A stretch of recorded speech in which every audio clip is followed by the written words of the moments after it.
My name is Sophia, and my childhood was filled with the kind of privilege most people only dream about. Our house was something straight out of a magazine: spacious rooms, manicured lawn, and a pool that hosted countless summer parties. My father's business success made it all possible, and he never let us forget it. "Sophia, honey, remember that everything we have comes from hard work," my dad would say, his voice carrying that familiar mix of pride and authority. I'd nod, trying to absorb the lesson, even though at that age, I was more interested in playing with my cousin Chloe than understanding the value of money. Ah, Chloe. She was practically my sister, even though technically she was my cousin.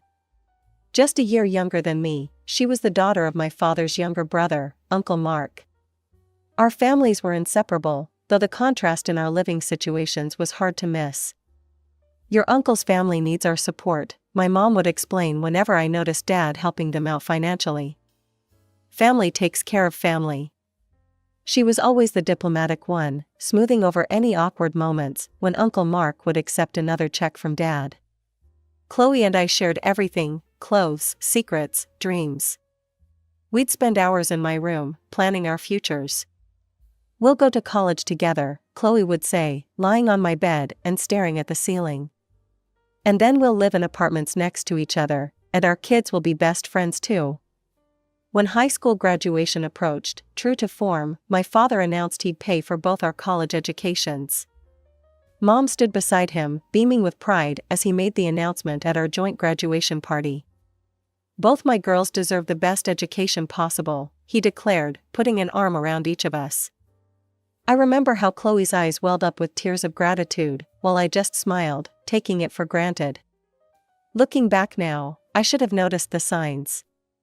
But back then, I was just happy to have my cousin/sister by my side as we packed our bags for college. We were going to take on the world together, two peas in a pod, never imagining that a wedding gift would eventually unravel everything we thought we knew about our perfect family. "This is going to be amazing," Chloe squealed as we decorated our dorm rooms, located conveniently across the hall from each other. "Nothing can ever come between us, right, Sophia?" "Nothing," I promised, meaning it with all my heart. God, how naive we were.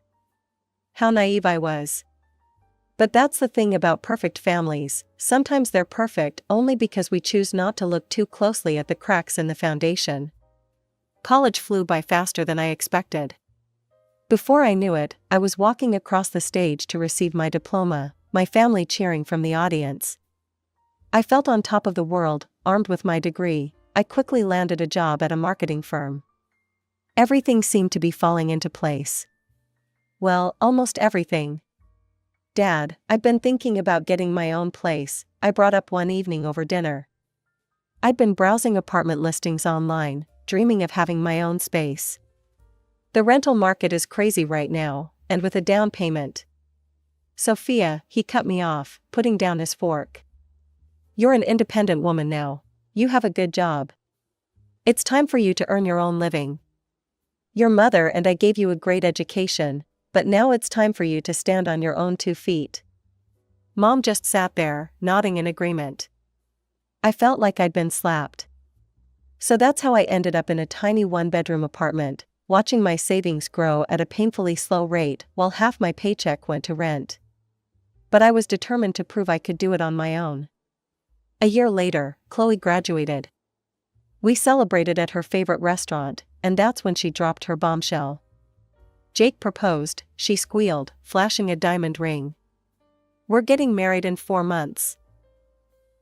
4 months flew by in a whirlwind of wedding preparations. I threw myself into my maid of honor duties, helping Chloe pick out everything from her dress to the table settings. Despite my own housing struggles, I was genuinely happy for her. The wedding day arrived, and everything was perfect. The ceremony was beautiful, the reception elegant. I watched Chloe dance with Jake, both of them glowing with happiness. Then my father stood up to make his speech. "Chloe," he began, his voice thick with emotion. "You've been like a daughter to me all these years. Watching you grow up alongside Sophia has been one of life's greatest joys." I smiled, sipping my champagne. Standard wedding speech stuff. But then, That's why, he continued, pulling out an envelope, I want to give you something special. Something to start your new life together. He paused for dramatic effect. The keys to your very own apartment. The glass nearly slipped from my hand. The room erupted in gasps and applause. Uncle Mark and Aunt Sarah were crying. Chloe rushed to hug my father, sobbing thank yous into his shoulder. You deserve this, he said loudly enough for everyone to hear. I love you like my own daughter. I sat there, frozen, as relatives crowded around Chloe and Jake, congratulating them on their incredible gift. My mind was spinning. The same father who told me to stand on my own 2 feet had just handed my cousin an apartment. I gripped my champagne glass so hard I thought it might shatter. But I kept smiling. Kept playing my part. This was Chloe's day, after all. I wouldn't make a scene. I waited exactly 3 days after the wedding before I showed up at my parents' house. My hands were shaking as I rang the doorbell, but my voice was steady when Dad opened the door. We need to talk, I said, walking past him into the familiar living room where I'd spent so many happy moments. What's on your mind, Sophia? He settled into his favorite armchair, looking perfectly calm, as if he hadn't just dropped a bomb on my life. Really? You're going to pretend you don't know? I stayed standing, too agitated to sit. You told me to earn my own living, to stand on my own feet. But you just handed Chloe an apartment like it was nothing. Want to explain that? Dad sighed, like I was being unreasonable. It's different with Chloe. She doesn't have the same opportunities you do. Different how?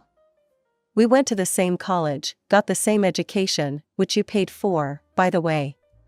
She comes from a poor family, Sophia. Jake's family isn't well off either. Your uncle can't afford to help them get started in life. He leaned forward. At today's prices, they'd never be able to save enough for their own place. I let out a sharp laugh. Oh, and I can? Half the country rents, Dad. They could have done what I'm doing, work, save, rent an apartment like normal people. You're being mercantile, he snapped, his calm facade cracking. This isn't about you. This is my money, and I decide how to spend it. I help your uncle's family, because they need it. Mercantile? My voice rose. This isn't about money, it's about fairness. How do you think it feels to watch you treat your niece better than your own daughter? That's enough. Mom burst into the room. I hadn't even realized she was home. How dare you question your father's decisions? You have no right to tell him how to spend his money. Oh, so you're okay with this? I turned to her. Your husband giving another woman's daughter an apartment while telling his own to struggle? Don't you take that tone with me, young lady. Mom's face was red with anger. Your father has provided everything for you, and this is how you repay him. With jealousy and demands? Jealousy? I was practically shouting now. You think this is about jealousy?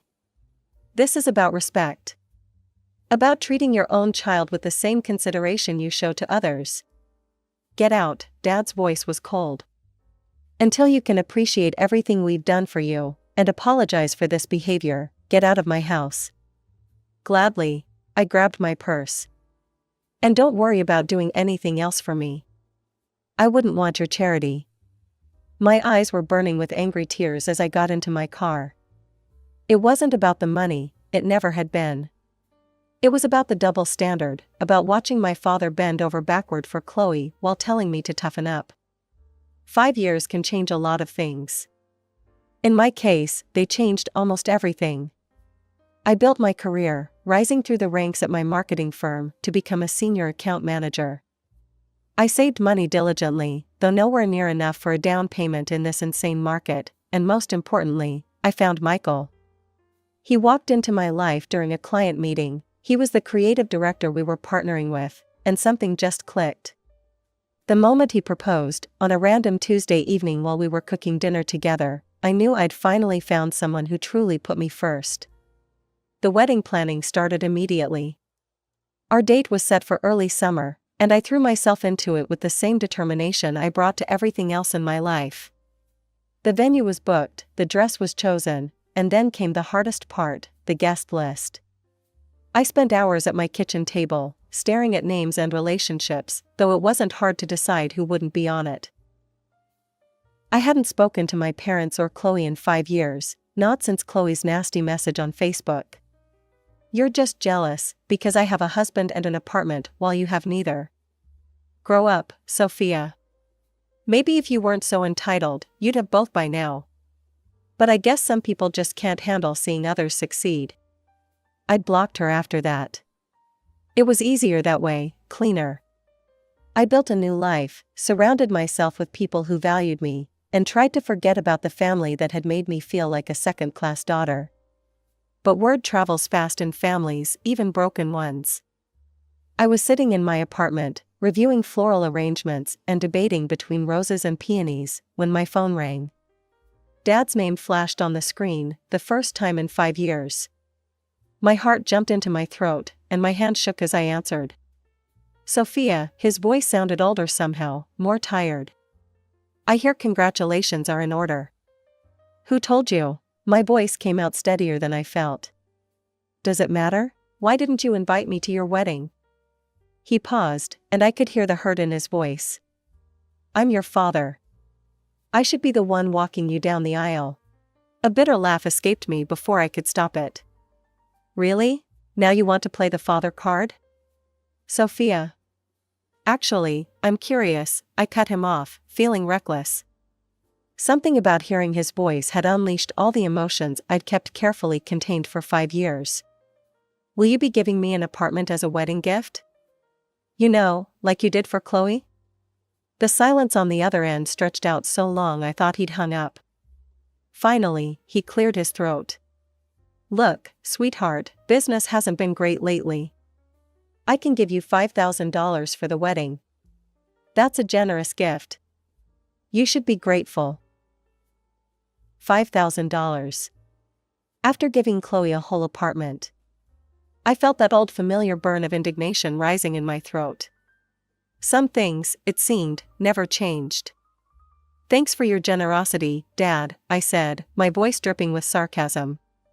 "But keep your money. I don't need it." The line went dead before he could respond. I stared at my phone, my hands trembling slightly, wondering if that 5-year silence had been better than this reminder of why I'd cut contact in the first place. The notification popped up on my phone the next morning. "Robert Anderson has shared a post." My father rarely posted on social media, so seeing his name alone made my stomach clench. When I opened it, my hands started shaking. "I never thought I'd have to write something like this about my own daughter," the post began. "But Sophia has shown her true colors. She's demanding an apartment as a wedding gift, threatening not to invite me to her wedding unless I comply. The selfishness and mercenary attitude she's displaying breaks my heart. What happened to the daughter I raised?" The comments started rolling in immediately. "Aunt Linda, how ungrateful can she be? Cousin James, some people never appreciate what they have." Even people I barely knew were weighing in. "You can't demand gifts like that. What kind of daughter blackmails her own father?" My fingers flew across the keyboard before I could stop myself. "A matter of principle? You gave my cousin an apartment for her wedding.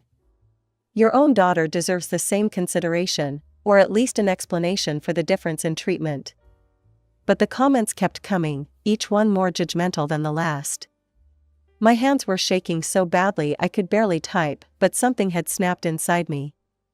I opened a new post and started writing.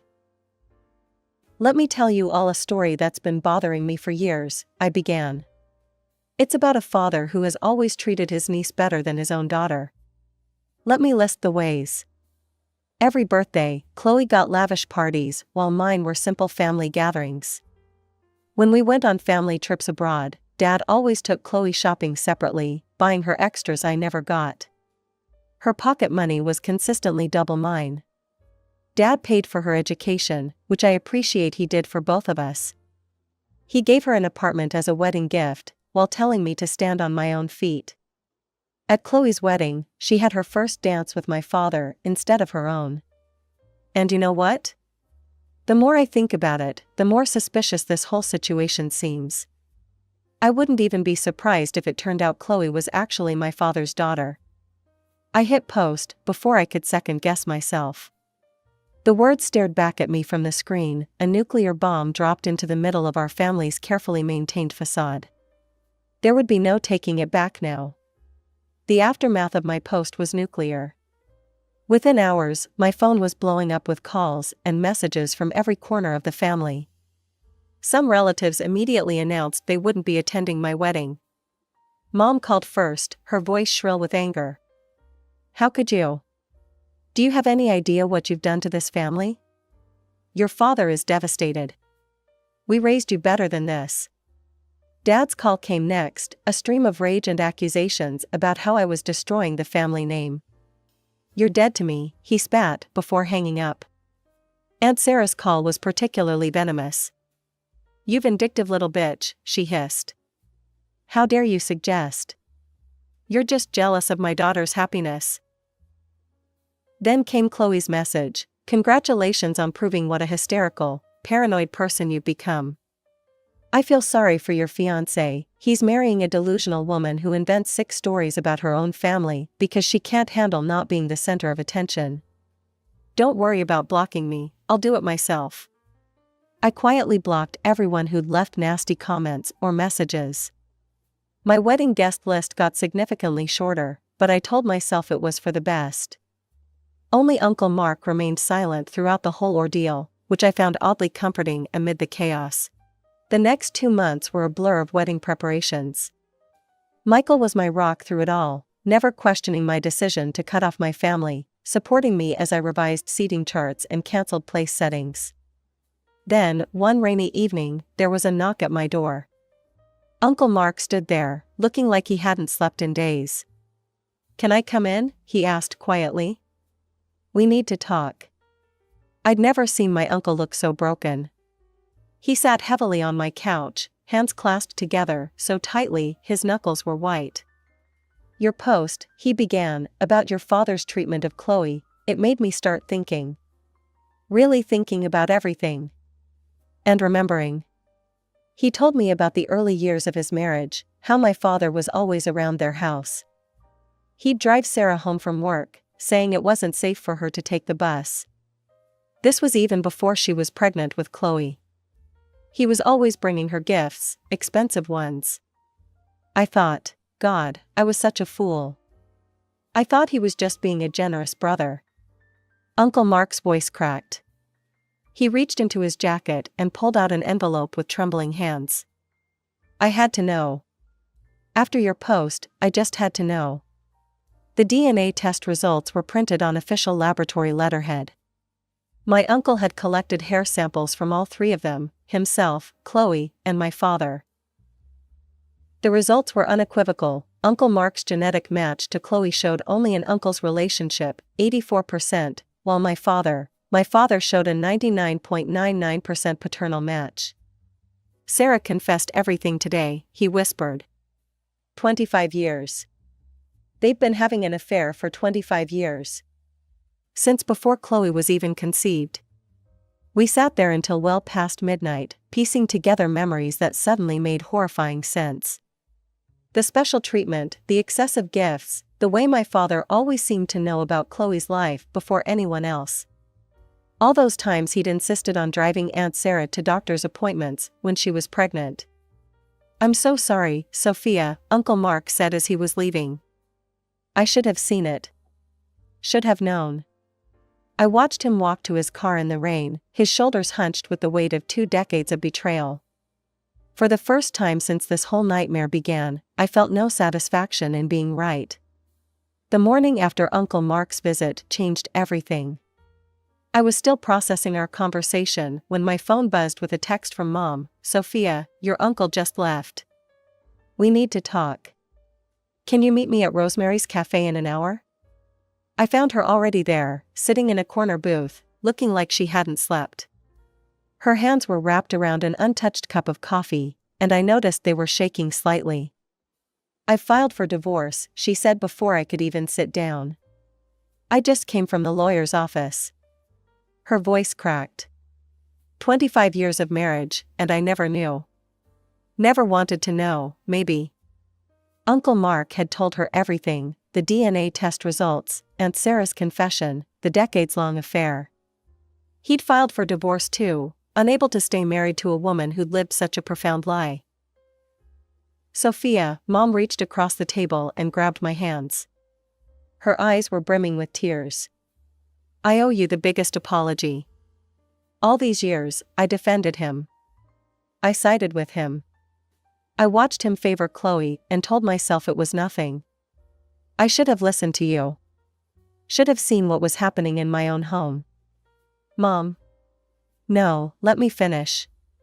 When you posted about your suspicions, I was so angry. I thought you were trying to hurt us, trying to get revenge. But you were the only one brave enough to say what we all should have seen. We spent hours in that cafe, crying, talking, beginning the slow process of healing. Mom ordered a bottle of wine, and we shared it as she told me about all the signs she'd ignored over the years, all the moments that suddenly made terrible sense. Later that evening, I was at home trying to process everything that had happened when someone started pounding on my door. I opened it to find Dad standing there, his face purple with rage. "Are you happy now?" he shouted, pushing past me into my apartment. "You've destroyed everything. 2 families, destroyed because you couldn't keep your mouth shut." "I destroyed nothing," I replied, surprised by how steady my voice was. "You did this. 25 years ago, you made a choice that would destroy these families. I just exposed the truth." His face twisted. "Well, I won't be at your wedding." "How's that for truth?" "I wasn't planning to invite you," I said quietly. "You haven't been a real father to me in years." "Then it's settled," he snarled. "You're no longer my daughter." A strange calm settled over me. "That's fine," I smiled. "You have another daughter anyway, don't you?" The look of shock on his face was almost comical. Before he could respond, I opened the door and gestured for him to leave. When he did, I closed it firmly behind him, leaving him standing in the hallway. That evening, I called Uncle Mark. My hands were trembling slightly as I dialed his number. "Uncle Mark, I have something to ask you." I took a deep breath. "Would you walk me down the aisle at my wedding?" There was a long pause, and I heard him clear his throat several times before he could speak. "Sophia, I would be honored." 2 months passed in a blur of wedding preparations. The guest list was shorter than originally planned, but somehow that made it more special. Every person who attended had chosen truth over comfortable lies, had stood by me when it would have been easier to look the other way. The garden venue was beautiful, scattered with white roses and peonies. Mom sat in the front row, dabbing at her eyes with a tissue. When Uncle Mark took my arm to walk me down the aisle, I saw tears in his eyes too. The divorce proceedings between my parents moved surprisingly quickly. Mom told me later that Dad agreed to everything just to get it over with, perhaps hoping to minimize the scandal. They settled out of court, and Mom received a $200,000 settlement. I was in my rented apartment, surrounded by wedding thank you cards I was writing, when Mom came to visit one afternoon. "I want you to have this," she said, sliding an envelope across my coffee table. Inside was a check for the full settlement amount. "I don't need this money. What I need is for my daughter to have the home she deserves." She reached out and squeezed my hand. "Consider it compensation for all the years I failed to stand up for you." "You didn't fail." "I did, but we're fixing things now." She smiled. "Besides, what better way to use his money than to finally give you what he should have given you years ago?" I won't pretend I didn't cry when I deposited that check. Or when Michael and I found the perfect apartment, a beautiful 3-bedroom with a balcony and enough space to start the family we're hoping for. Every time I unlock our front door, I feel a sense of justice being served. Dad and Aunt Sarah got married last month. I heard about it through the family grapevine. Apparently, they didn't even wait for the ink to dry on their respective divorce papers.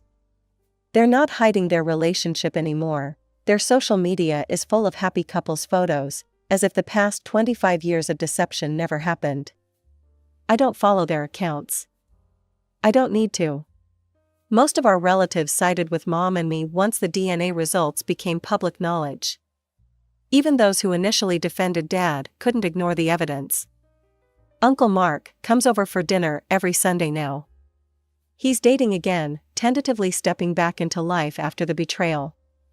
Mom joins us often, and watching them heal together, sister-in-law and brother-in-law bonded by shared pain, has been beautiful. Sometimes, late at night, I think about Chloe. About the fact that she's technically my half-sister.